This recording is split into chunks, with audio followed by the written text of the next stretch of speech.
Marketing Square. Bienvenue sur Marketing Square, le rendez-vous du gros marketing. Le gros, c'est un marketing qui sort des clous, qui se réinvente, qui se renouvelle. C'est aussi un mindset qui repose sur l'envie de se dépasser, de se détacher de ses opinions une bonne fois pour toutes et d'apprendre en continu. Si tu te reconnais dans cette description, que tu sois débutant ou expert, abonne-toi. Ce podcast va devenir ton meilleur allié. Vous êtes une marque ou une entreprise qui cherchez à étendre votre portée sur les réseaux sociaux ou bien un créateur de contenu à la recherche de partenariats? Richmaker est là pour vous aider. Cette plateforme de mise en relation entre marques et influenceurs spécialisée en B2B est conçue pour vous permettre de toucher de nouvelles audiences à moindre coût. Avec Richmaker, vous pouvez trouver les partenaires idéaux pour votre prochaine collab en un clic. Rendez-vous sur Richmaker pour faire le plein d'idées et développer ce levier inexploité qu'est le partenariat. Bon épisode à tous! Bonjour à tous et bienvenue dans ce nouvel épisode de Marketing Square. Aujourd'hui, on va parler de droit, mais vous inquiétez pas, ce sera pas chiant du tout. J'ai la chance d'être avec Clémence Marola, avocate en droit des nouvelles technologies. On va parler de l'influence parce que le paysage de l'influence est en train de se transformer. Fini les influenceurs qui nous vendaient monts et merveilles sans qu'on ait aucun droit de regard sur qui commanditait ces mystérieuses publicités. Le paysage de l'influence a changé et Clémence était aux premières loges. Clémence, bienvenue dans Marketing Square. Merci. Déjà, tu es une auditrice du podcast, donc ça me fait trop plaisir de t'accueillir de l'autre côté du miroir. Et tu m'as écrit pour me dire, Caro, je sais pas si tu as vu, il y a une nouvelle loi sur l'influence. Moi, je commençais à en entendre parler à ce moment-là. Et du coup, tu nous livres un peu une exclue parce que toi, tu étais là au moment où tout était en train de changer. Qu'est-ce qui s'est passé alors ces dernières semaines? Du coup, c'est toujours en construction. Par la loi, elle n'est pas encore définitivement adoptée. Donc voilà, on est vraiment au cœur de l'action en ce moment. Pour l'instant, ça a été validé par l'Assemblée nationale pour les petits détails techniques et ça va être validé ensuite par le Sénat début mai. Mais le texte, il est déjà, il y a eu un gros boulot qui a été fait, il y a eu beaucoup d'acteurs qui ont été convoqués pour donner leur avis. Les choses vont encore un petit peu évoluer, mais on a quand même les grandes lignes déjà de ce qui va se passer. Et donc, effectivement, l'idée, c'est de réguler le secteur qui jusqu'ici était vraiment autorégulé, il n'y avait pas grand-chose de fixe. Et donc là, c'est vraiment d'avoir les choses noir sur blanc dans une loi pour dire ce qu'on peut faire, ce qu'on ne peut pas faire sur l'influence pour encadrer justement les dérives dont tu parlais, qu'on a tous entendu ces derniers temps. Justement, qu'est-ce qui fait bouger les organisations tout d'un coup? Il y a eu trop d'abus? Est-ce qu'il y a eu trop d'arnaques importantes? Ou est-ce que c'est que le marché est en train de se démocratiser, donc la taille du marché pèse de plus en plus lourd dans l'économie? C'est quoi qui fait bouger un peu les lignes dans ces cas-là? Là, je pense que c'est surtout partie des dérives. Effectivement, il y a eu beaucoup de victimes. On l'a entendu, ça a été repris et médiatisé beaucoup par Booba. Mais voilà, il y a eu beaucoup de victimes des influenceurs sur des sujets qui touchent aux NFT, aux crypto-monnaies, des choses comme ça, mais aussi des prétendus médicaments censés guérir de maladies graves. Enfin, voilà. Donc, il y a eu pas mal de dérives. C'est vraiment partie de ça. Après, c'est vrai que c'est un marché qui grandit aussi. Donc, forcément, il y a de plus en plus d'acteurs et donc le besoin de réguler devient plus pressant. Donc, je pense que c'est un mélange des deux. La problématique des influenceurs, c'est un peu notre voisin de palier. On lui fait confiance à l'influenceur. Il est expert parfois, reconnu dans son domaine. C'est une sommité. Donc, on se dit, finalement, c'est soit la confiance à son voisin de palier, soit la confiance à un spécialiste comme un médecin. Donc, on achète un produit et potentiellement, ce produit est soit dangereux pour nous, soit c'est une arnaque. C'est le vrai gros problème de l'influence, c'est qu'à partir du moment où le partenariat rémunéré n'est pas affiché, derrière, on peut nous recommander tout et n'importe quoi, et y compris des choses qui sont pas testées, qui sont pas sûres et qui sont un peu parfois sous le manteau. C'est exactement ça les problématiques. Un vrai enjeu de confiance, de transparence et puis aussi de la responsabilité des marques parce que comme tu dis, un influenceur, c'est tout le monde et n'importe qui est aussi face à une marque qui est censée être plutôt une entreprise, potentiellement qui a des juristes en interne et qui aussi a une connaissance plus approfondie du droit. C'est aussi de mettre un peu tout le monde à niveau sur les obligations qui s'appliquent et du coup responsabiliser les influenceurs parce que ça se professionnalise aussi et que ça devient un vrai moyen de gagner de l'argent aujourd'hui. Donc, les règles s'appliquent. Tous les canaux, les réseaux sociaux sont concernés et est-ce que tous les influenceurs sont concernés? En gros, ça vise qui cette évolution juridique? Oui, ça vise tout le monde. Un des gros boulots qui a été fait, c'est de trouver une définition de qu'est-ce que c'est un influenceur. Et ça a fait l'objet de beaucoup de débats parce que c'est pas si facile, en fait, de définir ce que ça veut dire. Et donc, en gros, ce qui a été retenu, c'est que être influenceur, c'est utiliser son audience pour mobiliser sa notoriété auprès d'elle, pour communiquer sur du contenu et de promouvoir. Et donc, c'est là où il y a des notions qui sont intéressantes. C'est directement ou indirectement des biens, services ou des causes, et ça, que ce soit à titre rémunéré ou davantage en nature. Et ça, c'était un point qui jusqu'ici était hyper flou. La question de l'avantage en nature, comment on le classifiait. Et là, ça veut dire que ça va vraiment être couvert. Ça va concerner tout le monde, quels que soient les secteurs. Et on en reparlera après parce qu'il y a aussi des choses qui s'appliquent secteur par secteur sur les thèmes qu'on peut traiter en termes de sponsoring et de publicité. Mais en tout cas, oui, ça concerne tout le monde qui rentre dans cette définition. Donc, les avantages en nature, pour ceux qui nous écoutent, c'est évidemment si demain, avec Clémence, on nous propose un superbe ensemble de bains pour aller se baigner, et ben tout simplement, c'est un avantage en nature. Donc, si on poste sur cet ensemble de bains en disant c'est une super marque, on est déjà obligé de mentionner un partenariat payant. C'est ça, grosso modo, Clémence, un avantage en nature. En fait, ça commence par un don de produit. C'est même pas un service, il n'y a pas de panier moyen, c'est à partir de 1 euro, on va dire. Et ben justement, c'est des choses qui ont été hyper débattues. Au début, dans le premier projet de loi, c'était prévu qu'il y a un seuil au-delà duquel il faut dépasser pour que ça soit considéré comme un avantage en nature. Maintenant, ça a été supprimé et ça influe uniquement sur l'obligation d'avoir un contrat avec la marque, sur le montant de l'avantage en nature, mais on en reparlera. À ce stade, en tout cas, ça rentre dans la définition de l'influence. On doit le mentionner. Idem pour les jeux concours. C'est un truc auquel on ne pense pas forcément. Ça rentre dans de l'avantage en nature aussi, potentiellement. Du coup, demain, pour les influenceurs, pour les marques, c'est quoi concrètement les nouvelles régulations auxquelles on doit se plier si on veut être compliant, si on ne veut pas recevoir la lettre Adopi à la maison avec « vous nous devez 12 000 €, vous pouvez payer demain par chèque, bisous ».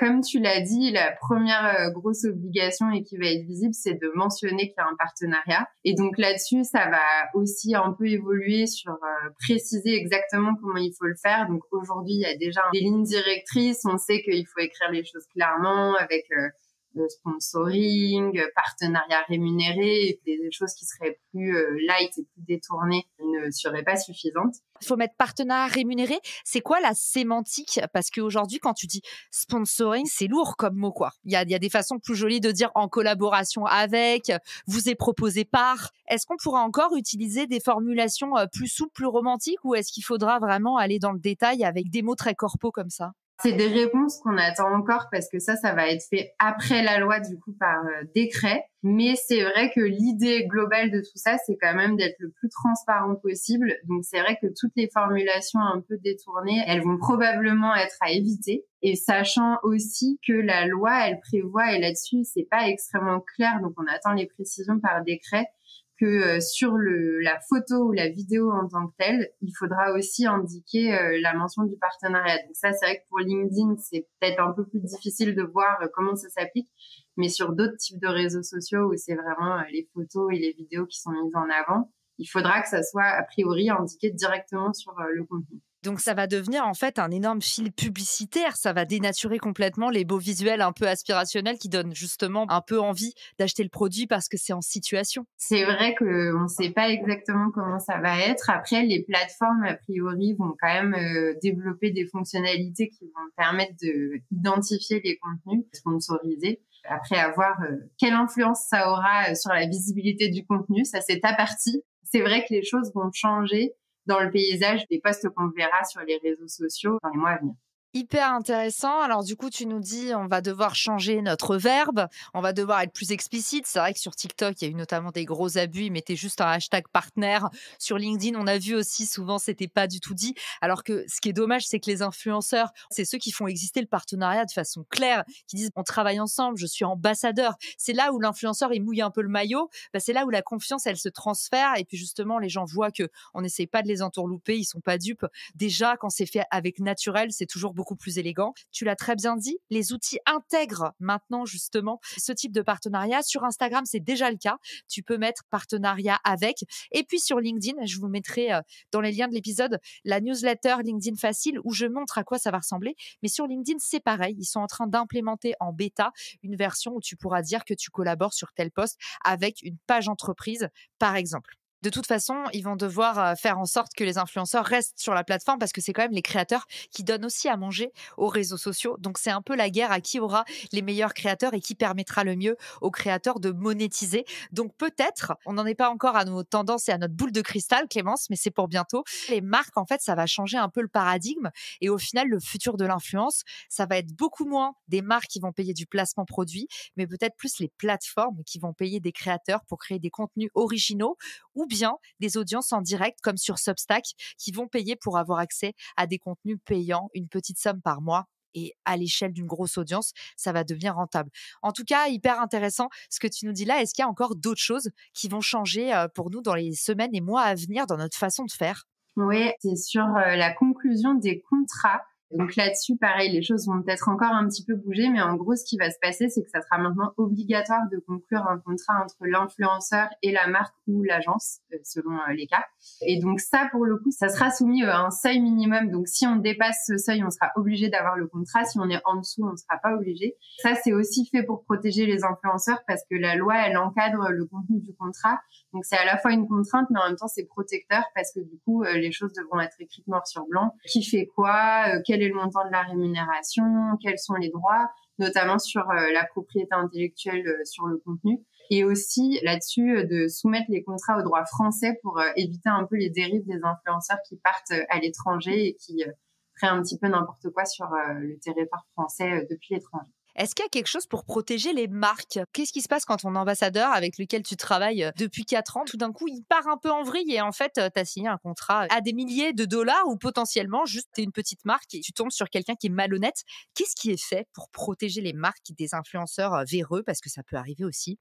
Alors c'est vrai que la loi là, elle n'envisage pas trop sous cet angle-là, mais justement la meilleure façon de se protéger, ça sera de conclure un contrat parce que la marque elle aura encadré ce que l'influenceur doit faire. Et par exemple dans les contrats, moi c'est des choses que je vois souvent, des clauses qui vont dire que l'influenceur ne doit rien faire qui pourrait nuire à l'image de marque de la marque avec laquelle il travaille ou des engagements d'exclusivité si on ne veut pas qu'il fasse de la pub pour des concurrents directs. Enfin c'est des choses que je vois régulièrement. Donc ça, je pense que en tant que marque, la meilleure façon de se protéger, c'est via le contrat.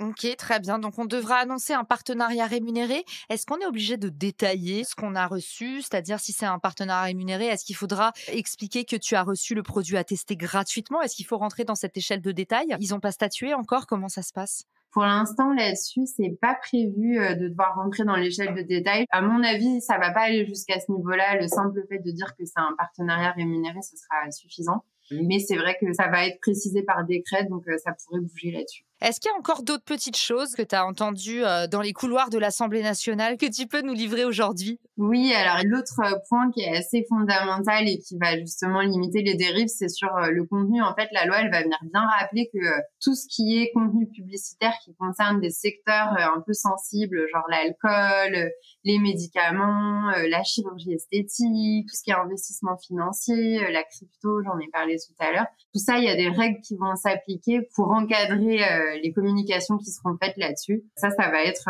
aussi un des points d'attention pour les influenceurs. Parce que, par exemple, est-ce qu'on a le droit, quand on est influenceur, de promouvoir l'alcool, des cigarettes, les choses comme ça? Est-ce que c'est pareil que de la publicité? C'est considéré comme de la pub?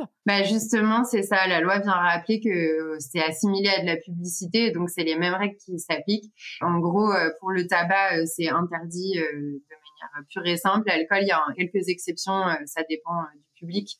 Et du coup, ça, c'est aussi des problématiques qui vont surtout dérouler sur les plateformes, d'être en mesure de pouvoir s'assurer que le public, c'est un public de majeurs et pas un public de mineurs. Donc ça va aussi être des applications qui vont dépendre des plateformes derrière. Et si on déroge à ces règles, qu'est-ce qui peut nous arriver côté marque, entreprise et côté influenceur? Alors la loi, justement, elle vient prévoir des sanctions. C'est tout l'objet de cette réglementation, c'est de durcir un peu les règles. Et donc sur tout ce qui est contenu illicite, les sanctions qui sont prévues, c'est 6 mois d'emprisonnement, 300 000 € d'amende.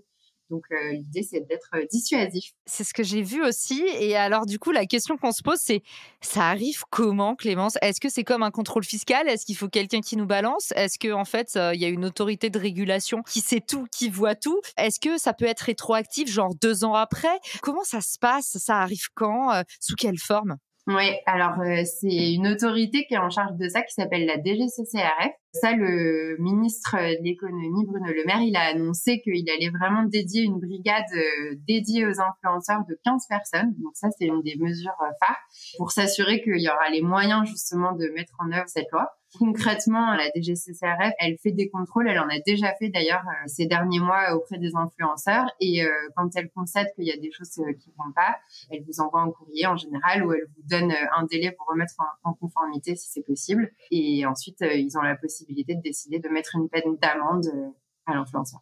C'est intéressant ce que tu dis, il y a une mise en conformité, mais les posts sur les réseaux sociaux deviennent vite obsolètes. Il y a un temps de vie qui est limité. En général, c'est jusqu'à 72 heures. Du coup, une fois que le mal est fait, est-ce que la loi, justement, dit en fait post corrigé à moitié pardonné ? C'est vrai que ça, c'est des vrais points d'adaptation au marketing d'influence sur les réseaux sociaux. Et c'est vrai que c'est des spécificités qui, dans d'autres secteurs du droit de la consommation, n'existent pas. Donc, c'est un bon point que tu soulèves. Et c'est vrai que je sais pas comment ça va être appliqué.